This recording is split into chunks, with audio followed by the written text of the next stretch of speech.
Welcome to Made in Moray, the podcast that focuses on the successes and struggles of local businesses. Let's get started.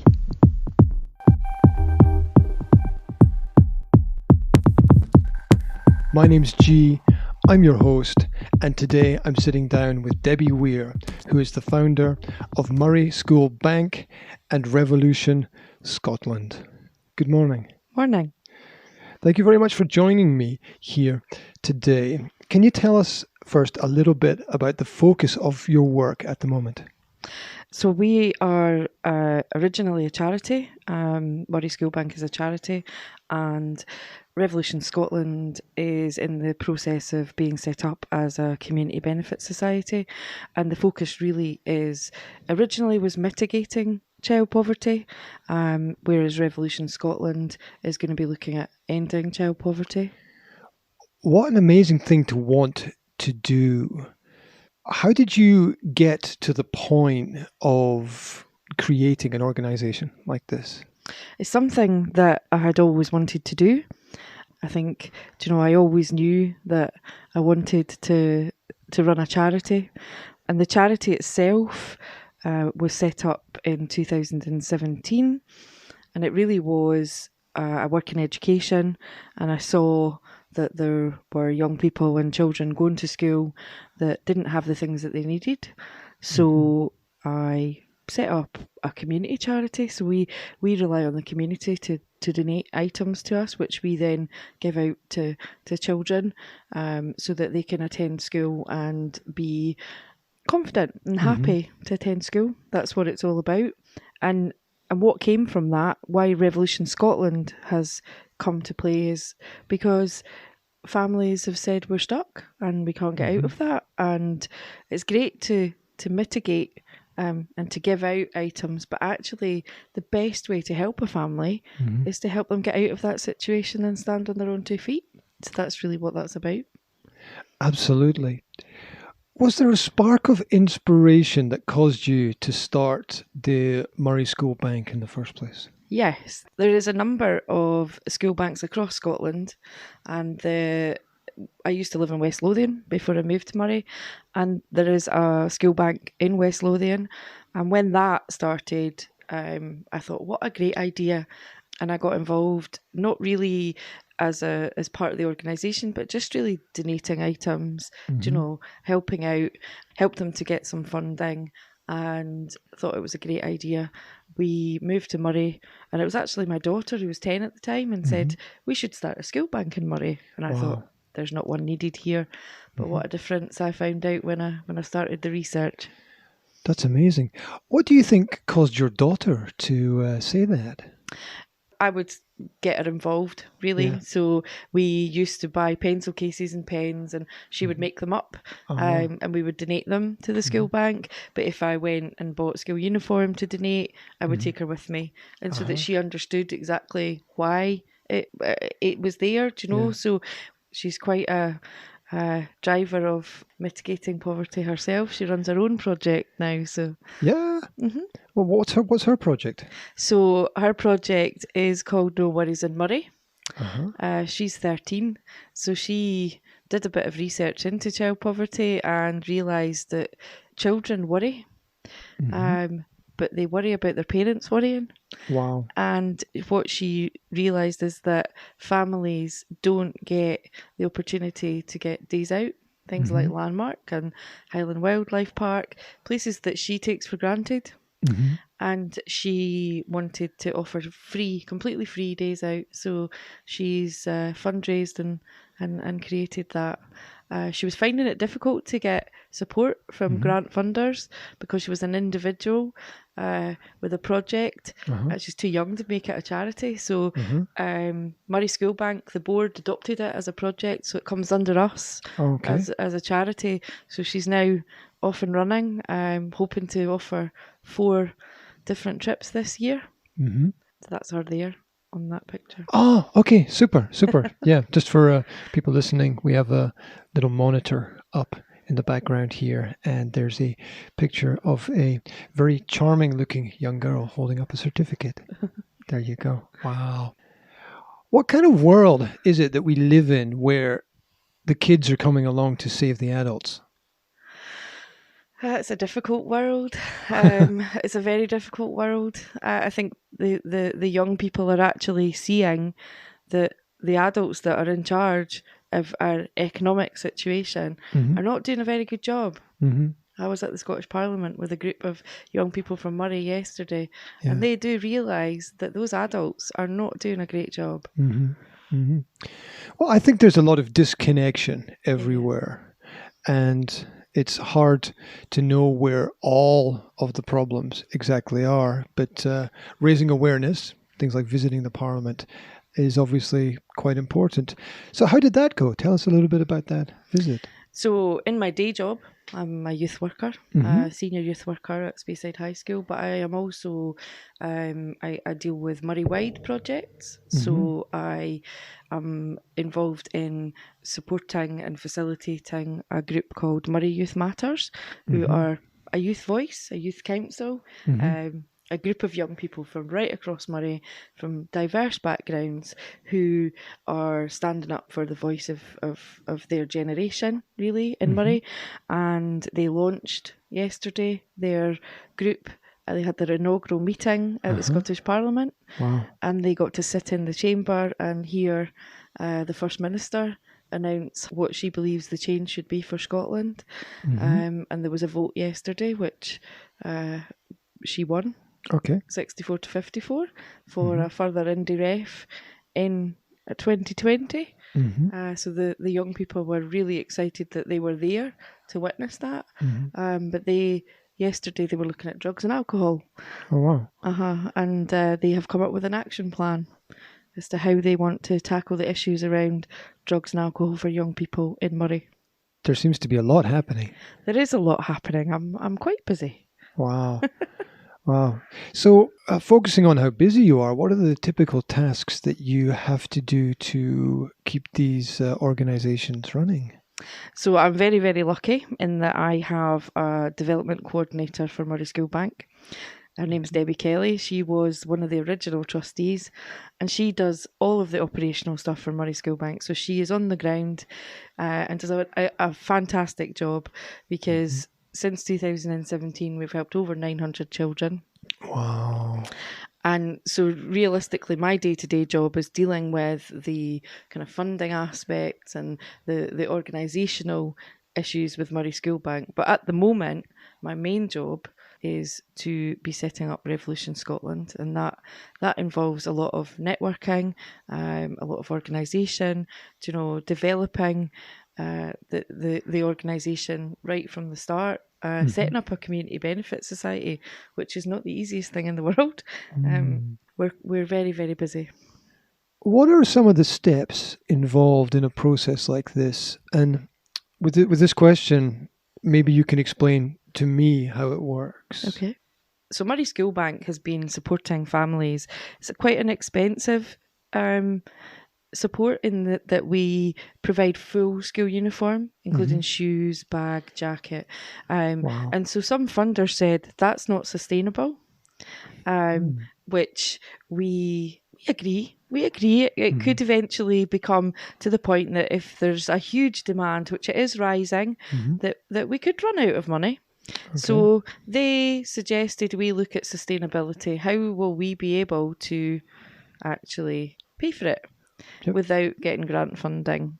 So we as a board, set about looking at a social enterprise. How do we make money? How can we make money that we can then reinvest in supporting families who are experiencing financial hardship in Moray? And we looked at lots of different things. We looked at retail. We looked at, different projects. We looked at getting a building that we could rent out to people. None of which sat very comfortably with our board. My husband and I are very much invested in these organisations. He works and so do I, but we know that we've got skills that we could take. So we put that to the board.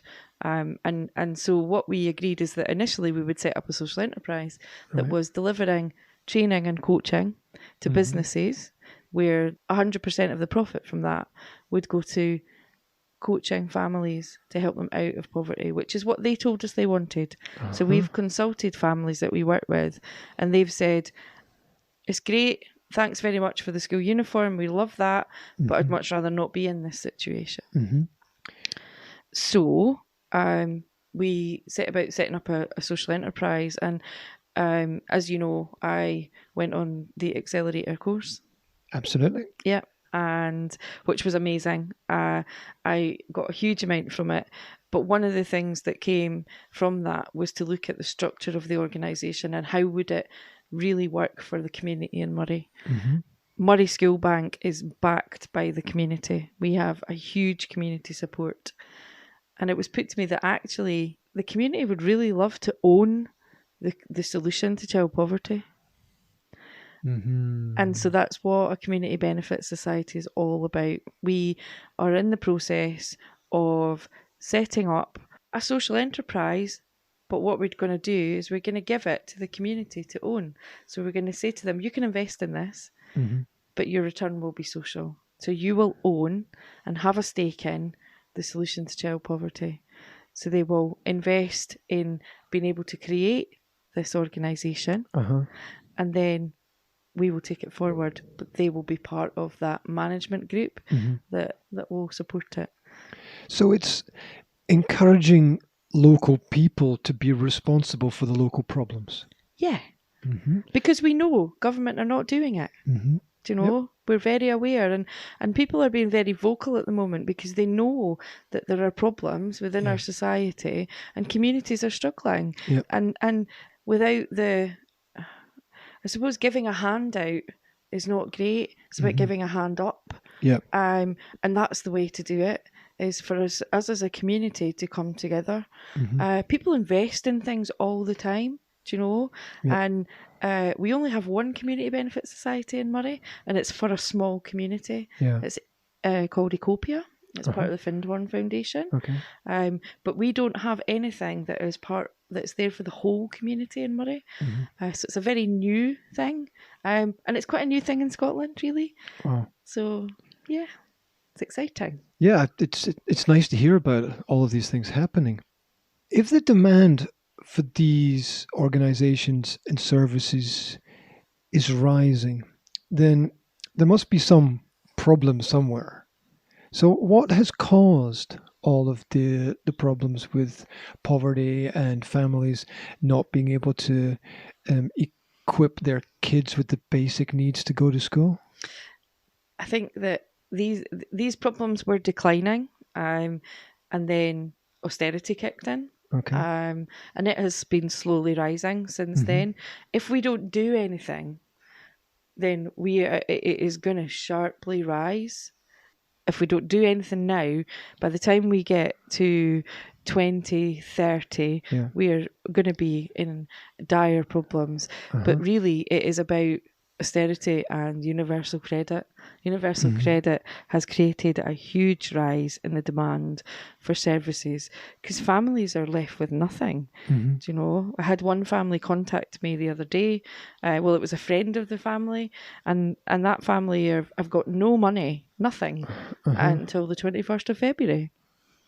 So they can't send their children to school because they are not entitled to free school meals, and they have got no money to give their children to have lunch. It's a horrible situation to be in. Yeah, and it's very difficult as well for people to ask for help when they're in that kind of problem. I think everybody assumes that you should just be able to go and ask for help, but actually we're all saddled with this thing called pride. And actually, as human beings, if we have children and bring them into this world and have a responsibility, and we can't actually meet that, it's really hard to tell somebody, I actually can't do that.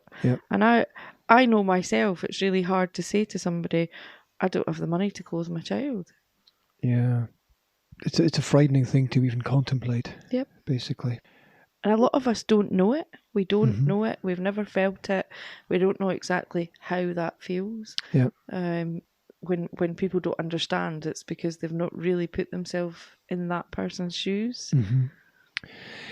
Is there a sense that you have come across where some people think, well, it's not my problem, but in reality, it might be everybody's problem? There's lots of times. I would say that maybe 10% of people might think like that, and 90% of people are really, really positive and supportive. But we do come across people who think, do you know, these families are working the system, or do you know, did they really need that? Are they being honest? We haven't at all ever come across a family that we've thought, actually, you don't actually need our help. And so people do ask us, do people take the mickey? I would say no, absolutely not. Do you know? Because of that difficulty, that thing where asking for help is so hard, really, really hard. When you started the school bank, how did that begin? Did people send clothes to you, or how did that work? So Hannah and I, my daughter, we both, well, Hannah got £120 for Christmas, and she wanted me to start the school bank. So she said, there's my £120. Wow. And I said, okay, I'll match that. So, and then what we did together is we put a Facebook page up, and we started a crowdfunder through crowdfunding. Yep. And just put the link on Facebook and got people to share it. And within, I think, 6 days, we had nearly £1,000. Wow. And then what we did was we put out that, you know, we really wanted people to donate items to us. And so what they did was they started donating bits of school uniform, which filled my house. Because we did start in the house, and then it filled Debbie's house, and eventually we got some premises. But people are so generous. If I was to put a post out on Facebook and say I need a jacket for a 10-year-old, I would say it would probably take about 30 seconds for somebody to say, I'll buy that. Wow. So that's kind of how it started. But at that point, I really wanted it to be structured properly. So we set about setting it up as a charity straight away. And we started in January with the Facebook page. We weren't a charity until May, and that's when we started to take referrals. And in that first summer, we helped 103 children. Wow. Which was a bit of a shock. I thought we might help 100 children in the first year, maybe. But in that first summer, so in the space of 3 months.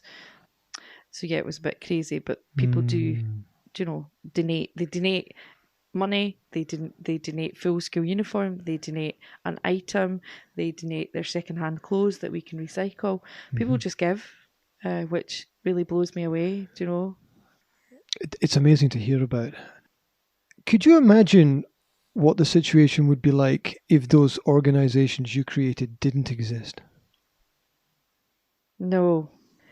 Well, there would be hundreds of children in Moray attending school without the essential things that they need, with holes in their shoes and, you know, ill-fitting footwear, not having coats. And that's, It's heartbreaking, really. It is heartbreaking. But it's even more heartbreaking that there are no organisations out there that are saying to these parents, we'd love to help you not be in this situation. And that's really what we want to do, because that's what they want. That's what they've told us they want. So rather than just say, there's a school uniform, which doesn't change their situation. They, you know, 6 months down the line, they might need school uniform again. And that's the one thing that we've seen is families come back and they come back and they come back. And actually, we want to be able to give them that dignity to be able to stand on their own 2 feet and not have to ask for that help. So that's where we're headed. It sounds like an amazing place to try to get to. How do you begin to lift up a family that is in poverty? So, I believe in people. What you have to do is look at the reasons behind that. So this is not about really about their finances. This is about the family as a whole, and it is about looking at where they're at what aspirations they have. Do you know, we've got families who go to work every day. 67% of who we support go to work every day. At least one of the adults go to work. Yep. Day in, day out, come home, and they can't feed or clothe their children. They're using a food bank and they're using the school bank. That must be horrific.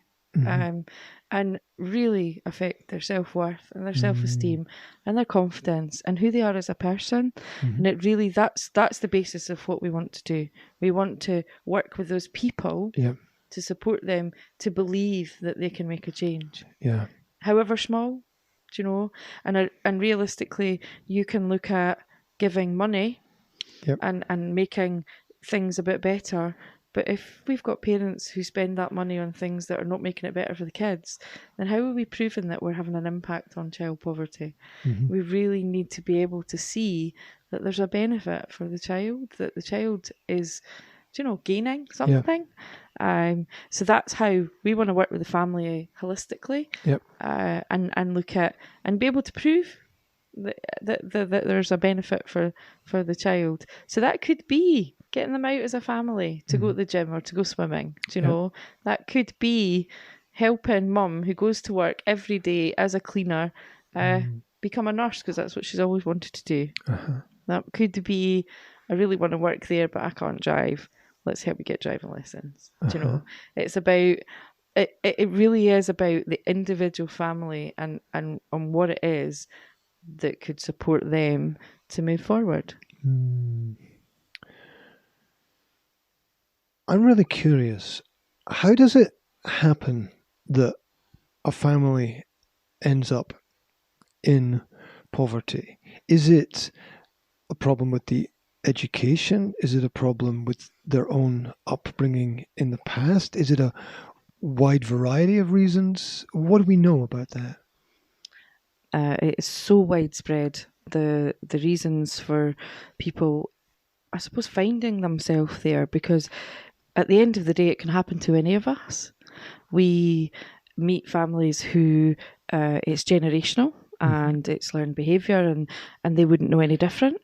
We meet families who find themselves in that situation and have never experienced it before. That causes a lot of stress. We have families who have lived an affluent life. And then a crisis happens. For example, a family who has one parent who works and they are a very high earner, and maybe mum stays home and looks after the kids and always has, and then the working parent finds himself critically ill or terminally ill, and therefore they can no longer pay their bills. And we've had that situation on numerous occasions. And people would look at that family and think, why do they need help? But actually, do you know, the stress that creates is immense. And the worry and not being able to provide for your family when you always have. And I think that there's a number of different reasons. And I think that society believes that there's one reason, and that is because people don't work. And that's not the case. Not in Moray, 67%. It's a horrific statistic, but 60 and rising of these families work day in, day out. And also, if you're working, it's taking up time and energy that you can't use to solve the problems. Absolutely. And you find that you don't have the ability to then go and do education and learning to better your ability to get a higher paid job. You don't have the ability to take time off, to go to appointments, etc., to do different things. So you are stuck. And that's the word. That's the word that families have used, is we are stuck because we can't, we have to go to work and we can't go and get another job because I can't go and learn, or, you know, I don't have the money to do that. So we're pretty much stuck. And if we don't go to work, things would get much worse. Why do we still have these kinds of problems in society? Why haven't we solved this already? My answer to that, unfortunately, G, is I don't know. I wish I did. If I did know, then I would be doing everything I could to fix it. Yeah. And the only way that I can see to fix it is to take one family at a time and help them with their situation. So the plan is to end child poverty one family at a time, starting in Moray. And also, I think we need to understand the value of the fact that one is so much better than none. Absolutely. Yep. That if each person makes that effort and that step to change the life of one family that needs it, then I don't think there's a limit to what we can achieve together if we do that. I think it's about community, and I really truly believe that as a community, if we get behind people, then we will be able to make a difference.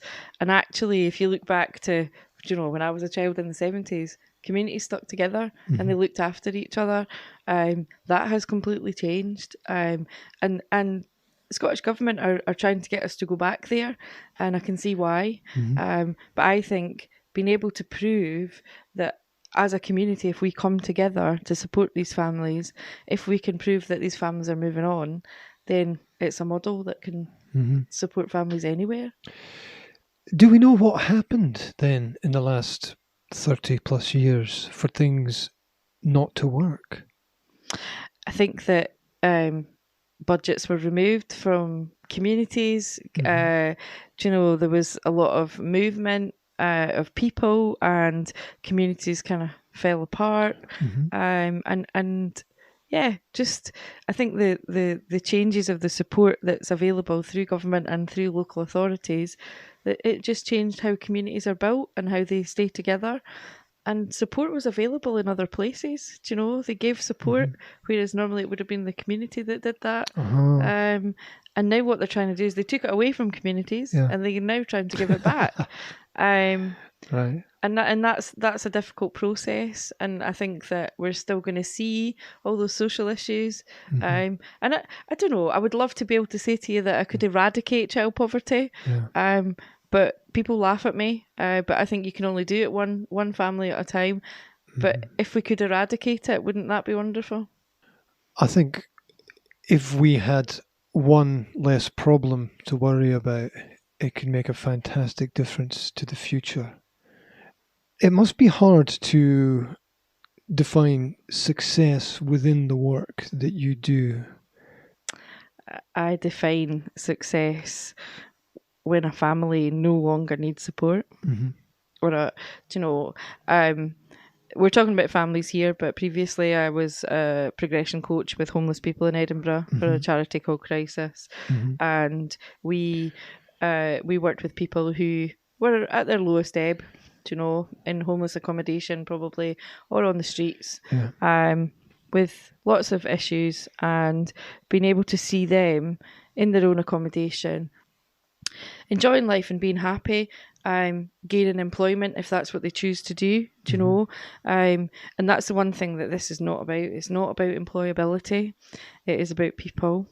I think that that's where we make mistakes, and that we're trying to push people into situations, and it has to be person-centred. It has to be about the person, because if you're pushing somebody into a job and they're not ready for that, then that's really not going to work. There's one particular family where, there's a parent who comes across as probably ready to work, but actually has days where she cannot leave the house because of anxiety and stress. And, really, if you continue to push that person into work, that's not going to last. And this is about effective change, and it's about being able to sustain that change. And next week for our event, we have a gentleman coming up from Edinburgh who has done that and has sustained that change for the last 4 years, and life is pretty good. So it's about showing that can happen. Yeah, we need examples. We need real examples of transformation. What are the kinds of tasks involved in being a progressive coach? How does that work? Because that's something that I don't know a lot about, so it's interesting. So a lot of people look at life coaching and think it's very fluffy and, having spoken to funders, they don't have a lot of faith in it, really. And it's a bit showing them that actually if you're a coach that's looking at helping somebody to move forward, you have to be challenging and you have to help them progress. It's about moving to a much better place. That role of working with the family is looking at where are they at now? Mm-hmm. Where do they want to be? Yeah. What does life look like? Not the, I want a Ferrari and a holiday home in Florida. It's reality, isn't it? It's about, what would be a really good life? And helping them step by step to get there.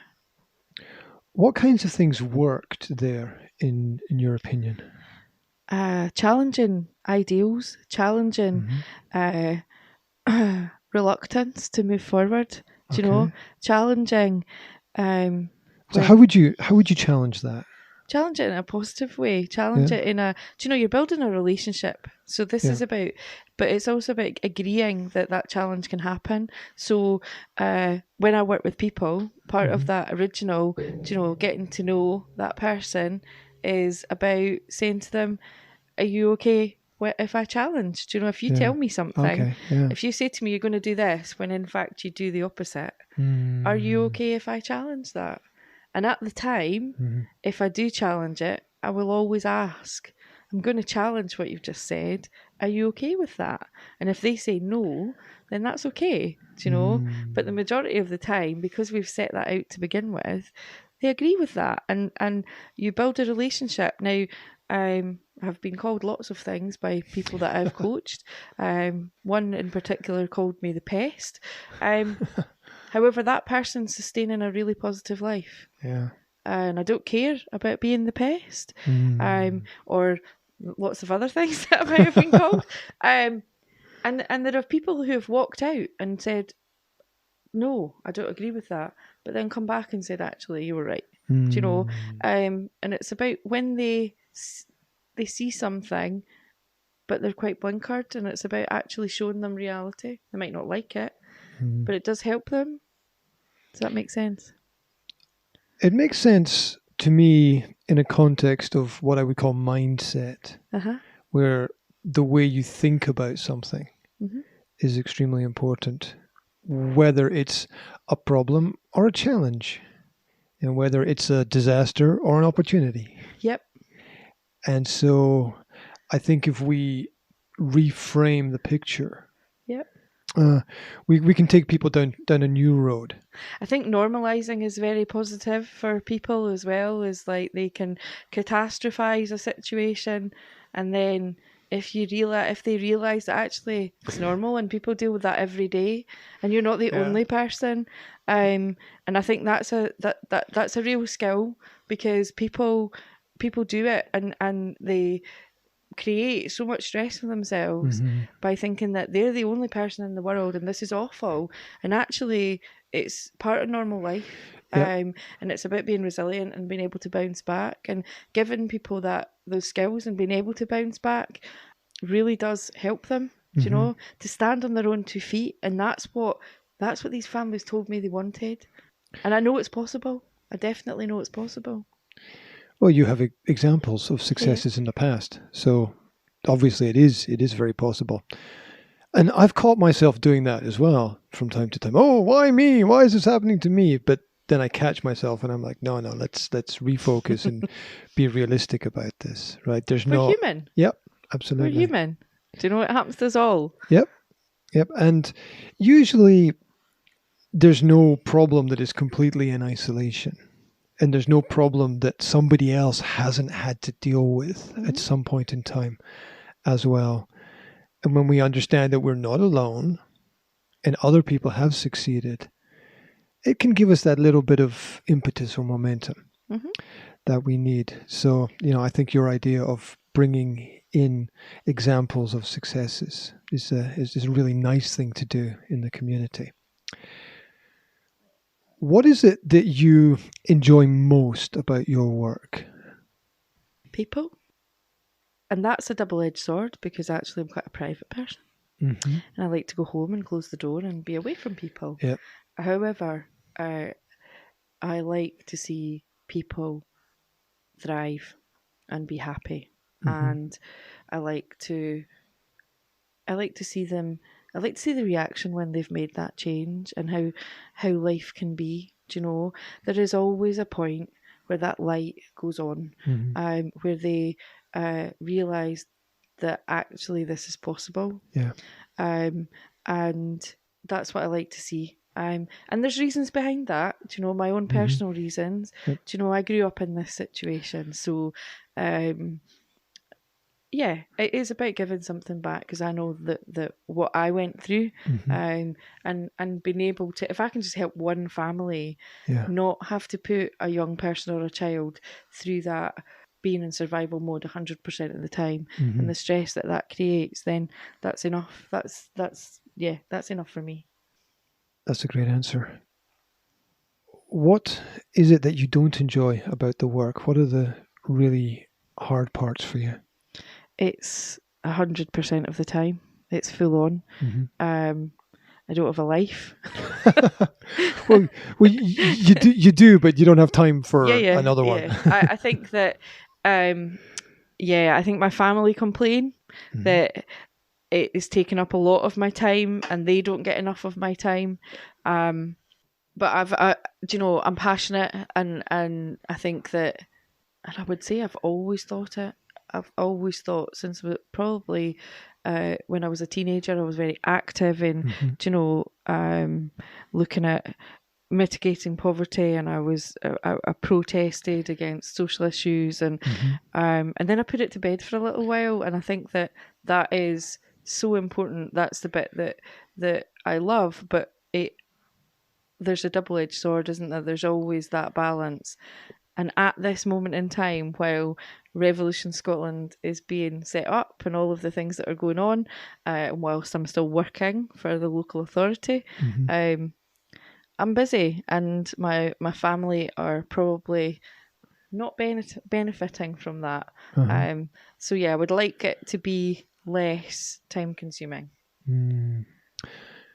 How does it balance having these organisations and also working in an area of local government as well? Do they marry together, or is there some conflict there? It's a lot of conflict, very much so. Okay. And in general, you know, third sector and local authority are very different. Look at things very different, funded very different. So yeah, I'm very passionate about children and young people, and I absolutely love being a youth worker. I come alive around young people. Yeah. I really do enjoy it, and I find it. I would find it very hard to say, actually, I don't want to do that anymore.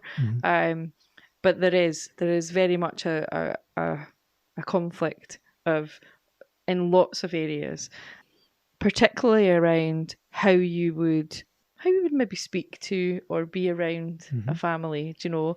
But I tend to make sure that they're separated, so that I go and do that job, and then I come and do this job. Do you ever have any free time? I do.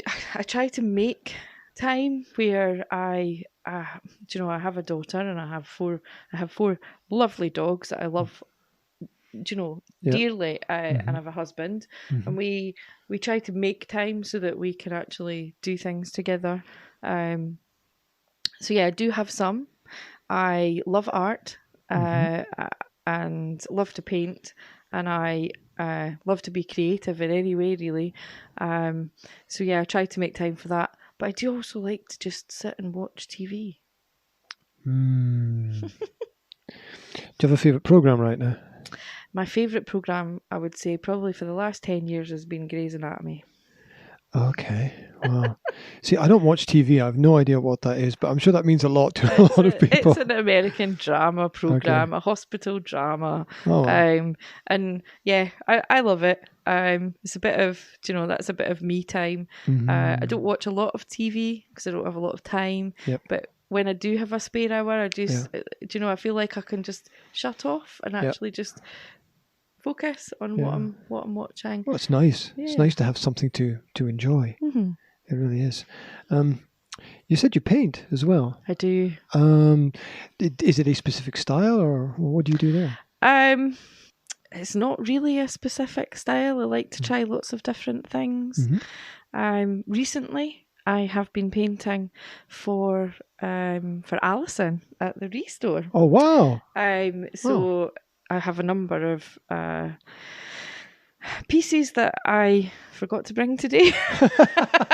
That have been. You had a busy morning. Yeah, I'm yeah. quite sure. So I have a number of pieces that are seasidey, that are her colours, so they're in blue for her to put up in her store. Oh wow! So things like I've done a number of watercolours, so puffins and jellyfish. So yeah, I've and kind of beach scenes, which I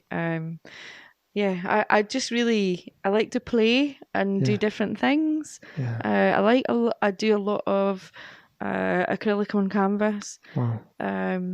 And doing seaside kind of silhouette type things. Yep. Mm-hmm. Yeah, I think it's interesting that you have this interest in art, which requires creativity, and you're also interested in solving problems in society as well, which also requires creativity. It's nice that you're able to tap into that element within yourself. You must need a lot of energy to do the work that you do. So where does that come from? A passion, really. Mm-hmm. A passion for helping children and young people, and making change. I am very, very passionate about it. But the one thing that I do is I sleep well.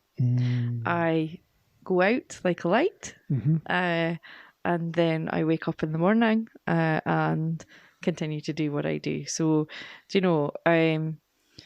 if I was the kind of person that didn't sleep well, or had issues with sleep, I don't think I could do what I do. But I do. I absolutely sleep well, and that gives me a lot of energy. And I'm driven by being passionate.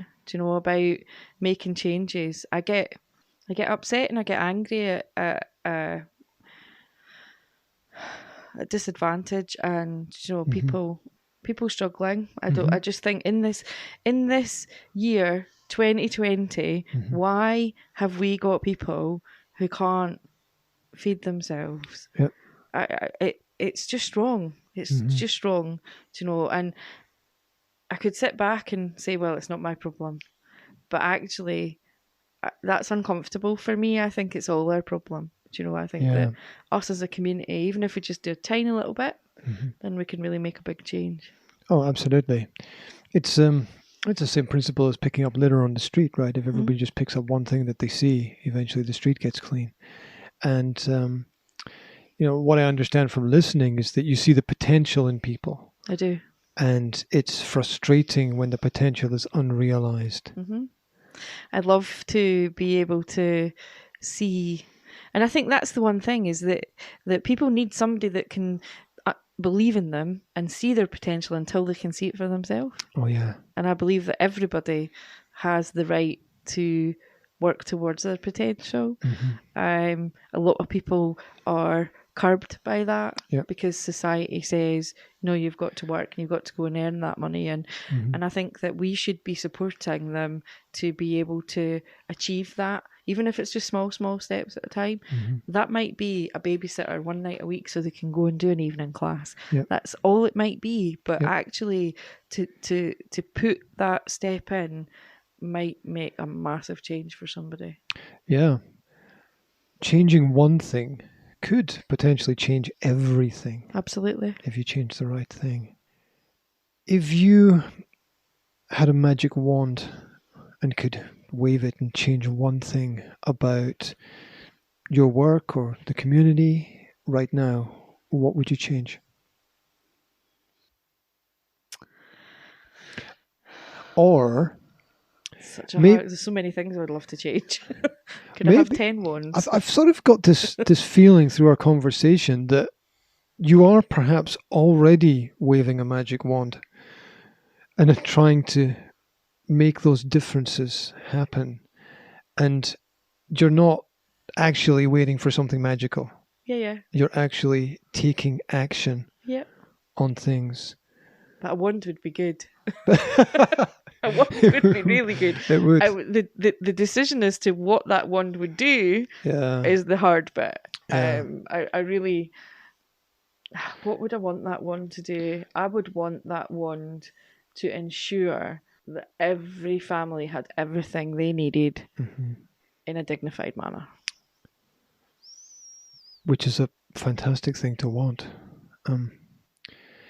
Let's talk a little bit about revolution. Where is it at and where is it going? Okay, so at this moment in time, we have just registered the organisation, and that takes 15 days, so we're probably another 10 days away from that happening. And by registering the organisation, I mean as a community benefit society. That has to be registered with the Financial Conduct Authority. That has taken a lot of work. That has taken, the legal model rules for a community benefit society. That has, we're probably about 6 months of work to get to where we've got to. It was an amazing feeling to know that document has gone, and we're in the process of registration. There are two aspects to Revolution Scotland, and that is there's a funded side, which is the working with families side, and then there's the revenue generating side, which is actually a training and coaching business. So I'm working on both really, as well as trying to set the organisation up and the legal structure and the bank accounts and all of the things that go with that. So where are we at? We are working with a number of employers. So we've looked at how can we work with the people that employ the families that we are looking to support. And those employers are employers that work in that are sectors of manufacturing, tourism and retail. And so we looked at our skills, and my husband used to be the learning and development consultant for Greg's the Bakers. So he's a food safety expert. And he's a qualified driving instructor. But he's done lots of management training, and in his day job he is a consultant, a learning and development consultant. So we're looking to work with businesses like Walkers and Baxter's and Johnson's of Elgin, different organisations that employ people that between a minimum wage and a living wage, so that we can, if we offer training to these organisations, every penny that they spend on development of their staff will then be reinvested in the people that they employ, because the people they employ will be the families that we'll work with. So, rather than actually, the way that I put this across is to those organisations is, rather than spend your training budget working with an organisation who might then go and buy a Ferrari with the profit, what we're going to do is we're going to reinvest the profit in your employees, which seemed to go down quite well. And the idea is that we will use that profit to make the coaching and progression part of the organisation sustainable. So within 3 years, we hope to not need any grant funding. So we would look at initially work with funders, and the session on the 6th of February that was set up because funders asked us to get them all in the same room. So the idea is that, we would get funders who would come in and support that initially. And then after a couple of years, once we've had revenue generated, that we would be able to pay the costs of the staff members and that organisation running, so it would become sustainable. But what the organisation would also do is have an income stream that would fund the staff member for Murray School Bank. So that becomes sustainable too. Wow. It's covering a lot of bases there. It's very complicated. And but really exciting, because what we're going to do is we're going to give this organisation to the community to own. Do you know, and they will make the decisions, and that's the really exciting part for me, is that this isn't going to be an organisation where, you know, I'm the director and I run that organisation. I'm going to say, give it to the community, because the community want to make a difference. They want to change child poverty. Yeah, and also I think that's a really intelligent thing to do, because you can then go on and use your energy and talents to do something else. Yeah. Or not do anything at all. Yeah, but you don't strike me as the kind of person who would not do anything at all. So that's really smart. And what we're going to do with Revolution Scotland is we're registering it as a community benefit society, and once that registration comes through, we're going to go straight to Oscar and register it as a charitable community benefit society, because we want families to be part of. We want them to be stakeholders. We want them to then say, "This is working, but why don't we do this?" And so that we can have projects that they can apply for funding, and we can do different things with families that they really need. Do you know? And one of the other exciting things is we've got 2 counsellors who've come to us and said, we'd really like to come on board. So, do you know, we have families who might not quite be ready for coaching because they've got issues to deal with from the past. So we're going to also have a couple of counsellors on board that will work with families to help get them to that place where they can actually take that forward. It's fascinating. Could you imagine yourself doing this if you sort of step back in time, say 10 or 15 years ago? Could you imagine the position that you would be in right now? No, absolutely not. However, I knew I wanted to do something. So I was an engineer. I started life as an engineer, and I did that for 15 years and realised that actually I'd had enough of making money and wanted to help people.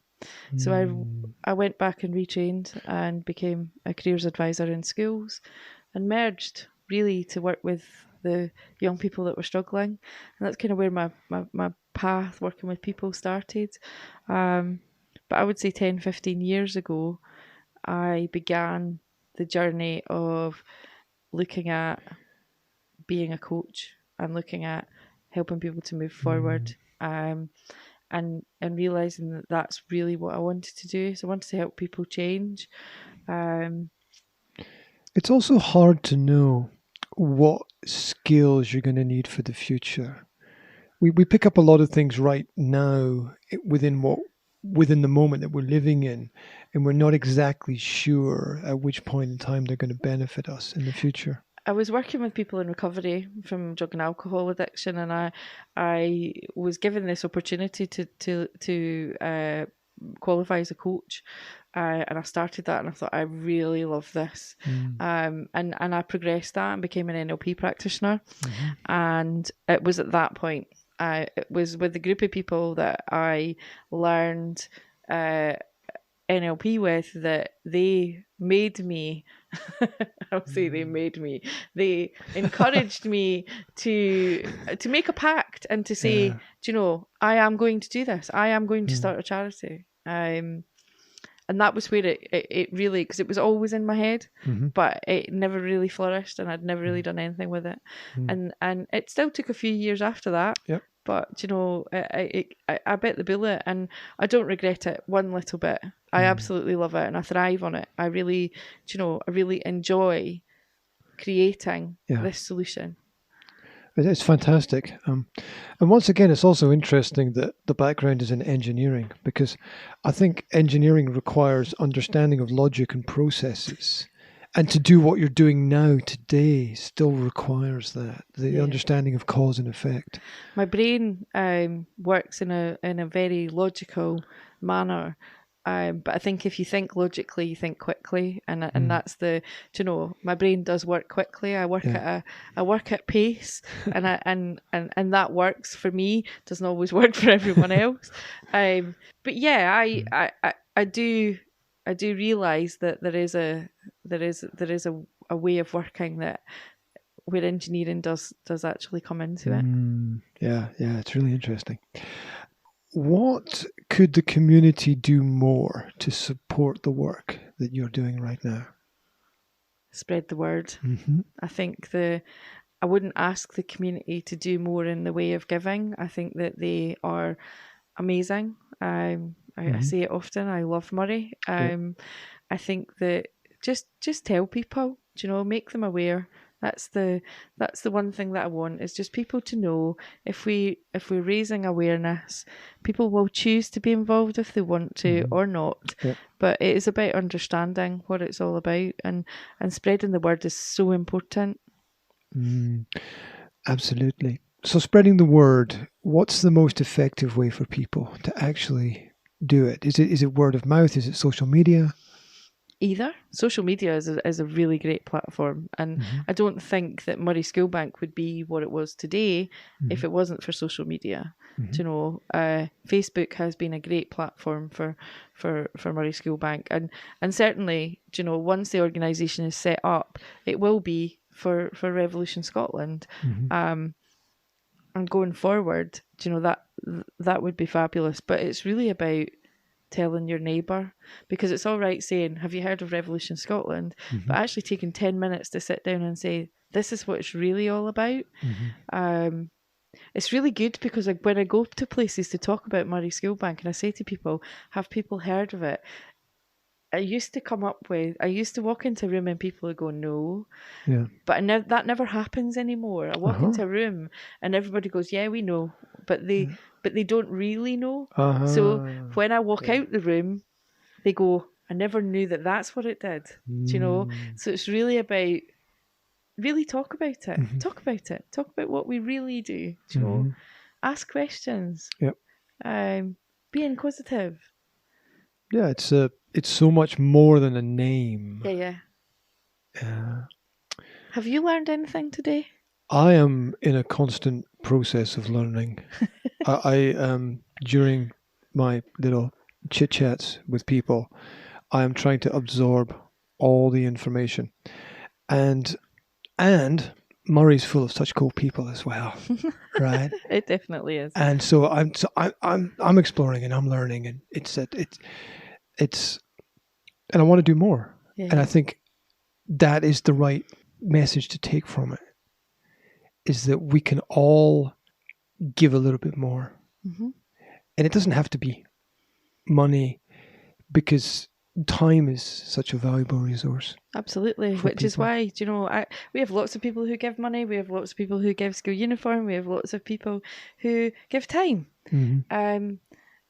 But even if you don't have that, even if you can't put yourself forward as a volunteer, just talk to your neighbour. Just tell your neighbour. Absolutely. And if they tell their neighbour, and they tell their neighbour, and they tell their aunt or mum or, friend at work or colleague, or it then people just raises awareness. And even if they have that little small seed of interest, then they might go and find out more. And for people who use social media, I don't know if people have noticed, but you get these little stars on the Facebook groups if you start conversations. They should give you a little star. So if you in your community can start a conversation about it, that's a little star, right? Yeah. And all the little stars come together to make up the beautiful night sky. They do. So that's how I would look at it. On a personal level, in terms of influence, recommendations, practicality, what book should everybody read? What book should everybody read? It can be something fun. It doesn't have to be a serious book. The Tiger Who Came to Tea. The reason that I say that is that it was a book that I read as a child, and I read it to my daughter. But the whole thing about families being together, children and young people are the future. And I think that reading children's books is so important, and reading to your children. I totally agree. I'm not a huge reader. I don't have a lot of time. I tend to read a lot of things that are kind of factual around learning and business, but I don't read them, I listen to them. So, Audible is my thing. But I do tend to read a lot of things around child poverty. But I think that our kids are the most important, and I know for me that when I was a single parent, and I was always exhausted at night time, and it was always I wanted to put my child to bed and then go and just relax. But I always found that energy to read to my daughter. I think it's so important. It's a time when you can bond, and if that's something that we can help families to do, then that would be amazing. Is there an audiobook that you would recommend? Poverty Safari. Wow, that's an interesting title. Well, what's that about? So it's written by a guy from Glasgow who is a DJ, right. But he grew up in poverty, and it's really his account of what that does to young people, and what it's like. It's a great book. It really is great. Really insightful, and I love it. Fantastic. Time travel is possible. Where would you go? Backwards, forwards? I don't think I would go forwards. I don't think that that I want to. I think I might go back. I might go probably back to the 50s. Because I would love to have seen what it was like for my parents as young people. My parents were born in the 30s, and they're no longer alive. But in the 50s, things were tough post-war. If I look at who my inspiration is, my parents had a really, really difficult life, and I would really like to. They talked fondly of all the things that they did, going to dances, and I'd just really love to see what that was like, because it sounded like it was really great fun, but there was a lot of there wasn't the same social issues around drugs and alcohol and all of that stuff that it would have been there, but not to the level that it's at now. And it seemed much more innocent. Well, I agree. Something like Back to the Future, no? Yeah. Yay. That's a very nice idea. I think we'd all like a little bit to go back and see what it was like for our parents when they were young, because that would probably explain some things to us. Absolutely. Your home is on fire. Everybody gets out okay, including the dogs. You only have time to pick up one thing as you run out the door. What do you pick up? I have a little book that was my dad's, and it's called One Day at a Time. My dad was a violent alcoholic, but he found recovery, and it was his little thing. It kept him going every day,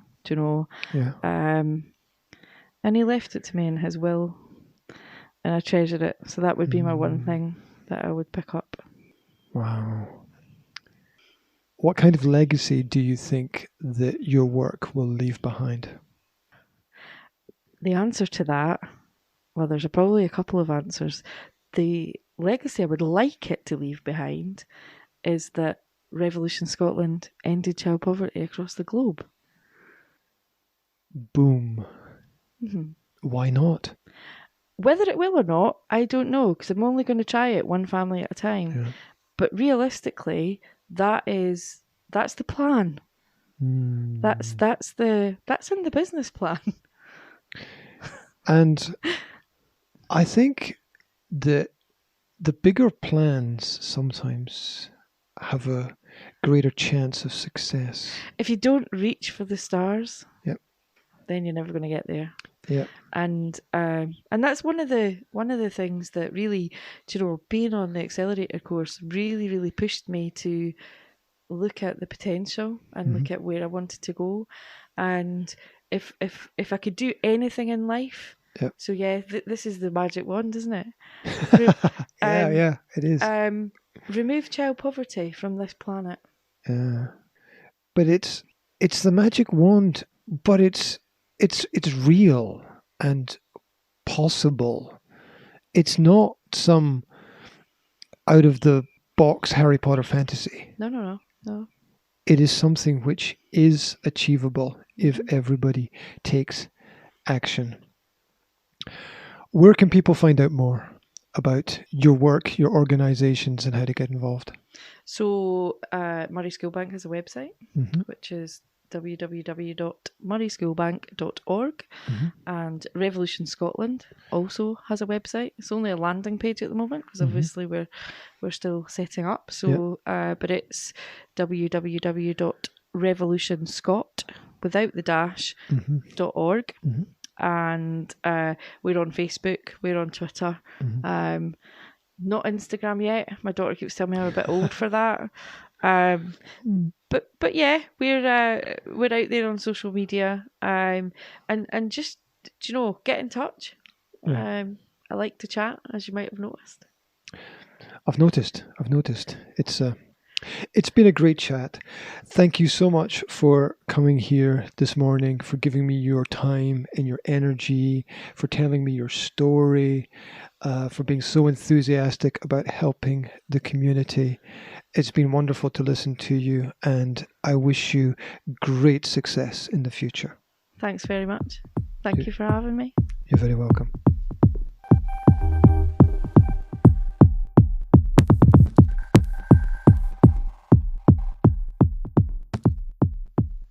Made in Moray is a product of the Academy of Language Therapy and Life Coaching. Book a free online personal or professional development consultation today. What are you waiting for?